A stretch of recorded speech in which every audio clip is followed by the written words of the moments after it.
자, 요한복음 14장이에요. 1절부터 12절까지. 요한복음 14장 1절부터 12절. 너희는 마음에 근심하지 말라. 하나님을 믿으니 또 나를 믿으라. 내 아버지 집에 거할 곳이 많도다. 그렇지 않으면 너희에게 일렀으리라.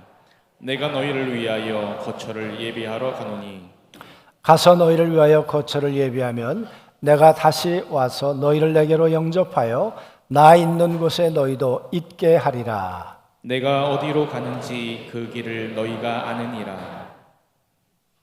도마가 이르되 주여 주께서 어디로 가시는지 우리가 알지 못하거늘 그 길을 어찌 알겠사옵나이까. 예수께서 이르시되 내가 곧 길이요 진리요 생명이니 나로 말미암지 않고는 아버지께로 올 자가 없느니라. 너희가 나를 알았더라면 내 아버지도 알았으리로다. 이제부터는 너희가 그를 알았고 또 보았느니라. 필립이 이르되 주여 아버지를 우리에게 보여 주옵소서. 그리하면 족하겠나이다. 예수께서 이르시되 빌립아 내가 이렇게 오래 너희와 함께 있으되 내가 나를 알지 못하였느냐? 나를 본 자는 아버지를 보았거늘 어찌하여 아버지를 보이라 하느냐?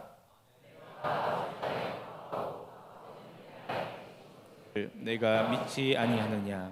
내가 너희에게 이르는 말은 스스로 하는 것이 아니라 아버지께서 내 안에 계셔서 그의 일을 하시는 것이라. 내가 아버지 안에 거하고 아버지께서 내 안에 계심을 믿으라. 그렇지 못하겠거든 행하는 그 일로 말미암아 나를 믿으라. 내가 진실로 진실로 너희에게 이르노니 나를 믿는 자는 내가 하는 일을 그도 할 것이요 또한 그보다 큰 일을 하리니 이는 내가 아버지께로 감이라. 아멘. 여러분 살아가시면서 뭐가 안타까우세요? 또 어떤 사람 볼 때 안타까우시고 어떤 일을 경험할 때 몹시도 마음이 안타까우신가 그 말이에요. 그런 일이 없으면 좋겠지만 그러나 우리 마음을 그렇게 안타깝게 할 일들이 우리들 삶 가운데 한두 번 생기는 것이 아니지요. 사랑했던 사람이 떠나갈 때도 안타깝고 또 내 자녀가 건강하게 영과 혼도 육도 자라가야 하는데 자라나지 못할 때 그 모습 보며 마음이 또 안타깝기도 하고 때론 믿음의 사람들이 믿음이 자라가지 않을 때 그때도 안타까운데 어떤 땐 하나님 안 계시다 그러고 하나님을 떠나갈 때 그때는 또 얼마나 마음이 쓰리고 아프겠습니까? 여러분 예수님의 마음은 늘 평안하고 예수님의 마음은 그저 아무런 반응 없는 그런 분이셨을까요? 제자들의 행동 때문에 때론 마음이 흔들리기도 하고 안타깝기도 하시고 그럴 때는 없으셨을까? 우린 성령님에 대해서 말씀할 때 이렇게 말씀하시죠. 말할 수 없이 탄식하신다. 하나님의 영이심에도 불구하고 우리들의 모습 때문에 안타까워하시고 애타하시고 탄식하시는 분이 하나님의 영이시라는 거예요. 그렇다면 예수님도 우리의 모습 때문에 때론 가슴앓이 하시고 안타까워 하시는 그런 분이신 줄로 믿습니다. 오늘 이야기는 빌립하고의 대화 가운데 한 장면입니다. 예수님과 함께 일과에 보면 일과 가운데 이런 대목이 나옵니다. 하나님을 보여주십시오. 그러면 내가 믿겠습니다. 여러분, 그럴 수 있죠. 보이지 않는 하나님을 어찌 믿으라 말이에요. 그러니까 하나님 보여주면 내가 믿을게요. 그게 꼭 잘못됐다고는 볼 수 없죠. 왜? 안 믿겠다는 건 아니잖아요. 그래도 믿겠다고 하니까 그래도 가능성은 있는 사람이지요. 그런데 이 빌립이라는 사람을 생각해 보자고요. 우리 요한복음 1장에 보면 예수님께서 이 빌립을 만나십니다. 그리고는 빌립아 나를 따라오너라 그러셨죠. 그리고 빌립은 예수님을 따라 나섰습니다.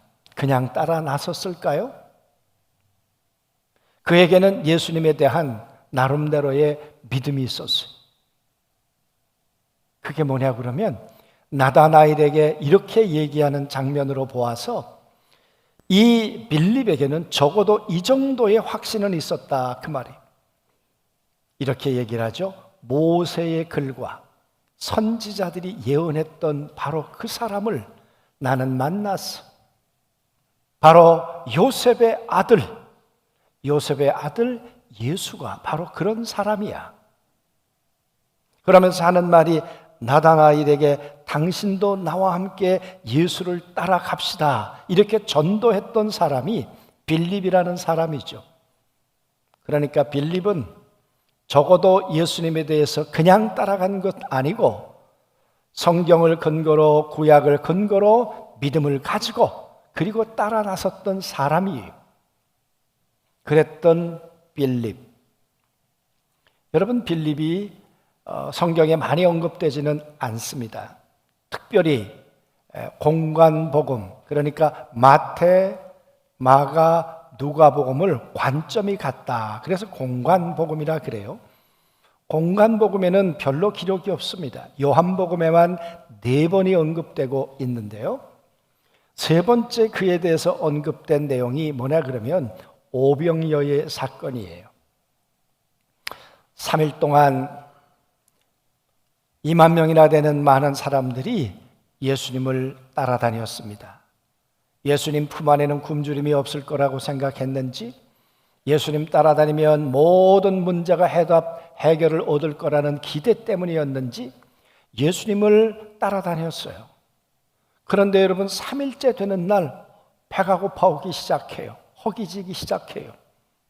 그러니 그들 속에 어떤 마음이 들었겠습니까? 내가 이러려고 예수 따라왔나? 예수님이 무슨 전능하신 메시아야?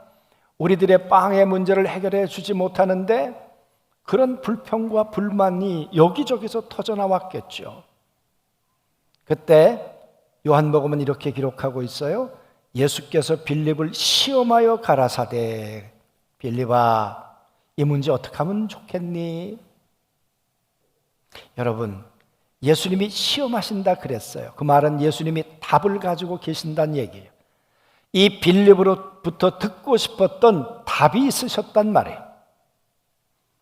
그런데 빌립이 참 똑똑해요. 현실적이에요. 아주 계산적이고 합리적이에요. 이렇게 얘기를 하셨습니다. 오늘로 말하면 예수님 적어도 2천만 원은 있어야 될 것 같습니다. 그래야 이 굶주린 사람들을 다 먹일 수 있을 것 같습니다. 대단한 사람이죠. 이 사람들을 한눈에 쭉 훑어보고 그리고 지금처럼 무슨 계산기가 있었겠습니까? 뭐가 있었겠어요? 한눈에 쫙 돌아보면서 2천만 원이면 될 것 같다. 이 정도 판단이 빠른 사람이었다면 대단한 인물이죠. 그런데 여러분 그게 정답이었을까요? 그때 예수님의 마음이 흡족했을까요? 안타까우셨을까요? 그랬구나 빌립아 너희 가운데 누가 가진 게 없냐? 뭘 가진 게 없냐? 아시는 것처럼 보리떡 5개 고기 2마리를 예수님의 손 안에 올려놓았습니다. 그리고 이거를 나누어 주어라 했죠. 여러분 그때 빌립이 나누어 줬을 것입니다. 빌립이 나눠주면서 무슨 생각을 했을까요? 보리떡 5개 고기 2마리가 무슨 이 사람들에게 족한 양식이 되겠는가? 그런 생각을 충분히 했을 가능성이 있죠. 그런데 떡을 나누어 주었는데 나중에 어떻게 되었습니까? 성경은 12광주리가 남았단 말이에요. 가장 이 장면을 기억에 담았을 사람이 누굴까요? 빌립이었겠죠. 아니 2천만 원도 없는데 돈 한 푼도 없는데 보리떡 5개 고기 2마리가 이렇게 이 많은 사람들이 먹고 12광주리가 남았단 말이야. 빌립이 그때 뭐라고 고백했어야 됐을까요? 예수 당신은 광야에서 우리의 선조들을 먹인 바로 그분 아니신가요? 40년 동안 먹이시고 입히신 바로 그분이 아니신가 그 말이에요. 그렇게 고백했어야 예수님의 마음이 흡족하시지 않았을까? 그런데 여러분, 빌립하고의 그런 대화는 없습니다.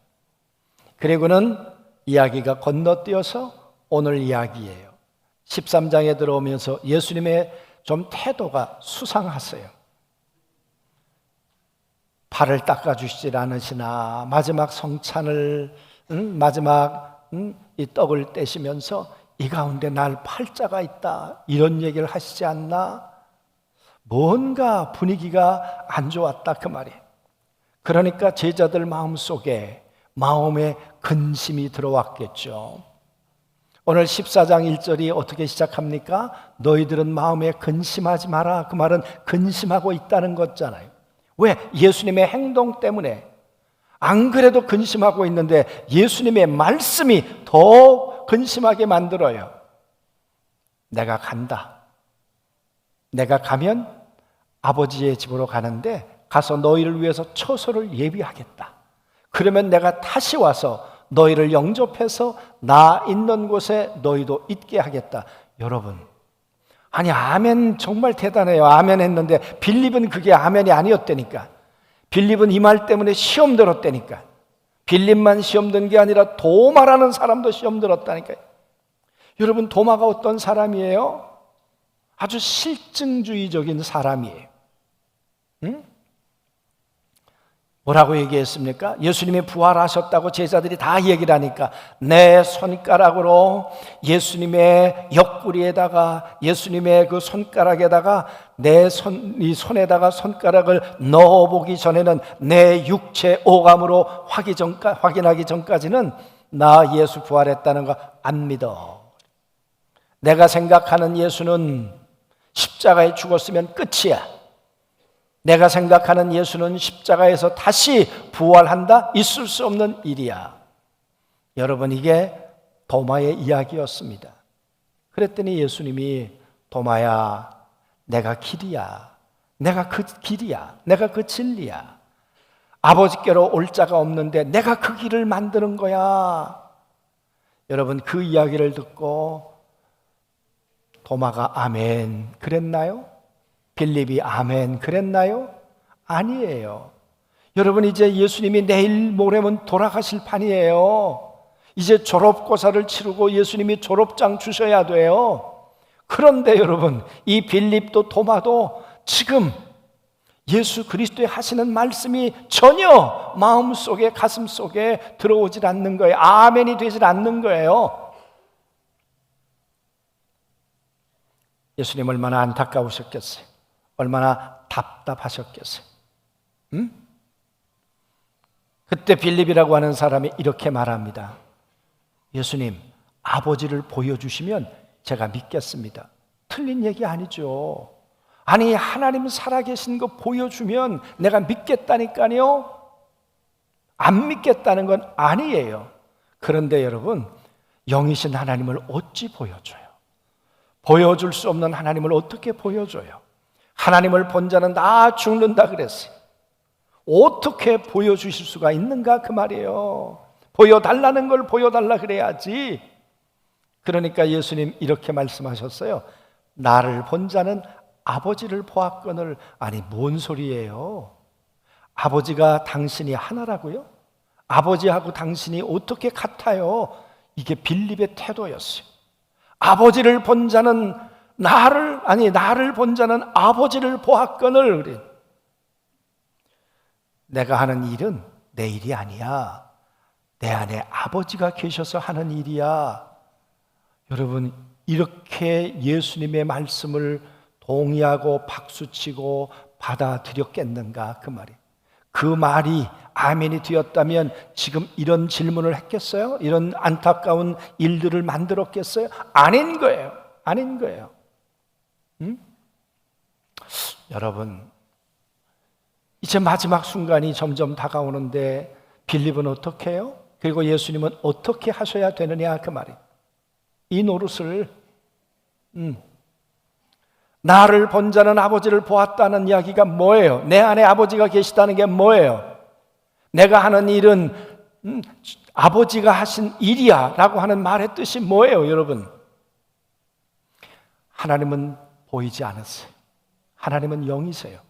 그런데 이 땅에 있는 이 인생들이 하나님을 모르니까 하나님이 보이지 않는 그 하나님의 이미지, 하나님의 심정, 하나님의 능력을 보여주시기 위해서 이 땅에 33년 동안, 정확하게 말하면 3년 반 동안 우리 가운데 하나님의 모습을 보여주기 위해서 오신 분이 예수님이시잖아요. 그 예수님이 오셔서 봐라. 우린 지난주에도 말씀했지만 포도주가 떨어졌을 때 예수님이 그 포도주 떨어진 그 가나 혼인 잔치를 품으셨어요. 그리고 물을 포도주로 바꿔주셨어요. 그게 하나님의 마음이야. 그게 하나님의 능력이야. 그게 내가 한 일이 아니라 나를 통해서 하나님이 너희들에게 보여주고 싶은 그 모습이야. 그래서 나를 본 자는 하나님을 본 거야. 내가 하는 일은 내 일이 아니야. 하나님의 일이야. 예수님이 하신 일을 제자들이 생각할 때, 그렇지, 저거 사람이 할 수 있는 일이 아니지. 5천 명을 먹이시는 일은 광야에서 하나님이나 하셨을 법한 일이지. 그러니까 저 예수는 사람이 아니야. 하나님의 아들이야. 하나님과 저분은 하나인 것 같다. 이렇게 결론을 내리고 예수님을 받아들였어야 했는데, 오늘 빌립은 예수는 예수고 하나님은 하나님인 거예요. 그런데 예수님은 아니야. 하나님과 나는 하나이니라. 여러분 정말 이거 동의하세요? 여러분 이거 믿으세요? 예수님을 본 자는 하나님을 보았거늘. 예수님이 풍랑 만난 바다에 걸어오셨어요. 예수님이 걸어오신 게 아니라 하나님이 걸어오신 거예요. 풍랑 만난 예수님의 제자들을 품으시기 위해서 오신 거예요. 그들을 그 두려움과 공포로부터 건져내기 위해서 오신 분이 하나님이세요. 여러분, 예수님과 하나님은 하나란 말이 틀리지 않아요. 그런데 오늘 빌립은 아니라는 거예요.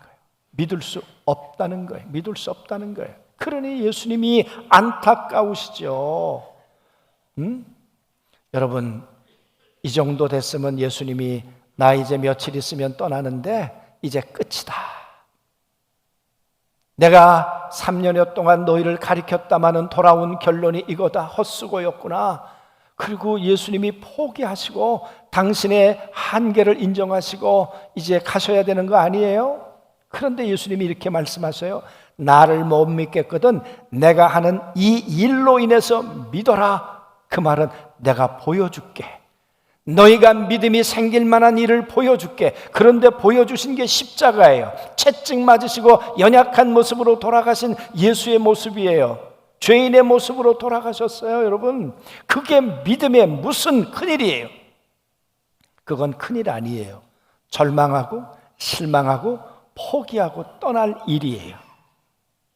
그런데 여러분, 거기가 끝이 아니었어요. 3일 만에 하나님께서 예수를 살려내셨어요. 무덤에 분명히 들어가셨어요. 그리고 돌로 그 무덤을 막아 놓으셨어요. 그런데 무덤 돌은 옮겨져 있었고 예수 그리스도는 시신 가운데 있지 않았어요. 예수님의 시신은 찾을 수 없었고 옷은 개어 있었고 예수는 부활의 새 몸을 입으셨어요. 큰 일이죠. 놀라운 일이죠. 그런데 여러분, 제자들이 이 부활하신 예수님이 부활했다는 이 새 몸이 믿음 속으로 이들의 심령 속으로 들어왔겠는가 그 말이에요. 이게 뭐지? 그랬잖아요. 부활하신 주님을 2번 만나고도 제자 가운데 베드로와 몇 명은 고기 잡으러 갔잖아요. 부활이 안 믿어졌단 말이에요. 보고도 못 믿었단 말이에요. 여러분, 예수님께서 이것들은 재수를 해도 삼수를 해도 안 될 것 같다. 내가 사람을 잘못 골랐다. 그러셔야 되는 거 아니에요? 그런데 예수님께서 포기하지 않으셨어요. 주님이 품으신 그 품은요 절대 포기하지 않으세요. 그리고는 부활하시고 난 다음에 제자들에게 찾아오셔서 사도행전 1장은 이렇게 말씀하잖아요. 해 받으시고 다시 살아나사 40일 동안이나 친히 확실히 많은 증거로 저들에게 말씀해 주시니라. 아멘. 오직 안 믿었으면 확실한 많은 증거로. 오늘 여기 계신 분들 가운데 아유 빌립 왜 그런 사람을 고르셨어요? 저 같은 사람을 고르셔야지. 그죠? 아니 왜 베드로 같은 사람을 고르셨어요? 저같이 그래도 가능성 있는 사람 골랐으면 예수님 그 정도는 아니었을 텐데. 그렇게 생각하시는 분들이 여기 계실 수도 있겠죠. 그런데 여러분, 베드로는 안 그랬단 말이에요. 그런데 확실한 많은 증거로 40일 동안 예수님이 살아나신 것을 친히 부활하신 것을 그들에게 다시 가르쳐 주셨어요. 사랑하는 성도 여러분, 저는 이 말씀을 보면서 어머니 몸속에서 아이가 점점점 자라나잖아요. 때론 뱃속에서 발길질 한다고 힘들게 한다고 여러분 포기해요? 아니에요. 끝까지 형상이 만들어질 때까지 그를 품고 만들어서 그리고 여러분 10달 만에 이 세상에 내놓은 거 아니에요? 그런 것처럼 예수 그리스도를 한번 품었으면 그가 믿음의 사람이 될 때까지 하나님의 아들 예수 그리스도를 믿어 부활의 주님을 믿고 승천하신 것을 믿고 성령으로 오신 예수를 믿을 때까지 그래서 흔들리지 않는 하나님의 사람이 될 때까지 끝까지 포기하지 않고 품어주시는 분이 우리 주님이신 걸 믿습니다. 그 주님이 그렇게 품으셨어. 사랑하는 성도 여러분, 빌립이 120명이 모이는 마가다락방에 있었을까요? 없었을까요? 없다고 생각하시는 분 누가 동의 대청 좀 해보세요. 있다고 생각하시는 분 여러분 120명 가운데 있죠. 그 믿음 없는 빌립을 찾아가셔서 빌립아 내가 십자가에 내가 죽을 때 네가 내 품을 떠났어. 나를 버리고 떠났어. 그러나 나는 내 품에서 너를 지운 적이 없어. 나는 너를 용서하고 다시 부활해서 찾아오려고 다시 살아난 거야.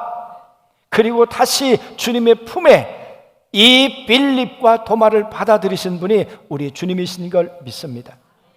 그러면요 여러분, 그리고는 120명 가운데 빌립이 들어가도록 만드셨고 오순절 마가다락방에서 하나님의 거룩한 성령을 받는 하나님의 사람으로 빌립을 세워주신 줄로 믿습니다. 보여줘야 믿겠다. 보여주신다니까요.